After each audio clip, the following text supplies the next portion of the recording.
হামজা শমীদের হাত ধরে নতুন ইতিহাস লিখল বাংলাদেশ। প্রায় 23 বছর পর ভারতকে হারিয়ে দেশবাসীর মুখে হাসি ফোটালেন ফুটবলাররা।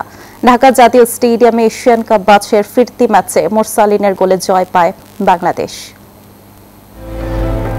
ভারতকে হারিয়ে প্রায় 23 বছরের আক্ষেপ ঘোচালো বাংলাদেশ। 2003 সালে এই মাঠেই শেষ জয় পেয়েছিল লাল সবুজরা। সেই ইতিহাস নতুন করে লিখল হামজা শমীদ মোরসালিনরা। ঢাকা জাতীয় স্টেডিয়ামে গ্যালারিতে বাঘের গর্জন আর মাঠে হামজা মোরসালিনদের। ভারতের সাথে ম্যাচের প্রথম থেকেই চেপে ধরে বাংলাদেশ।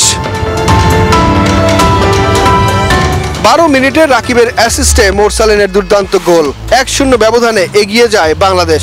উৎসবের আমেজ তৈরি হয় ঢাকা জাতীয় স্টেডিয়ামে।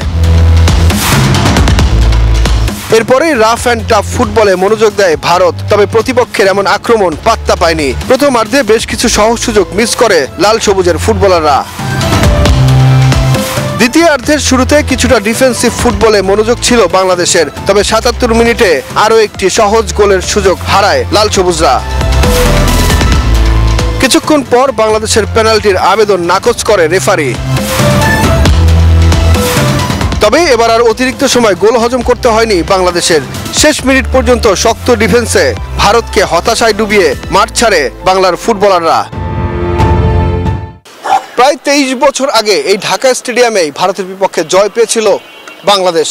মাঝের সময়টা ভারতের সাথে লড়াই করতে না পারলেও শেষমেশ এই ঢাকা স্টেডিয়ামেই জয় তুলে নিল হামজা শমীদরা। আর এই জয়ে বাংলাদেশের ফুটবল চলে গেল নতুন এক দিগন্তে। সুখন সরকার, নিউজ 24, ঢাকা।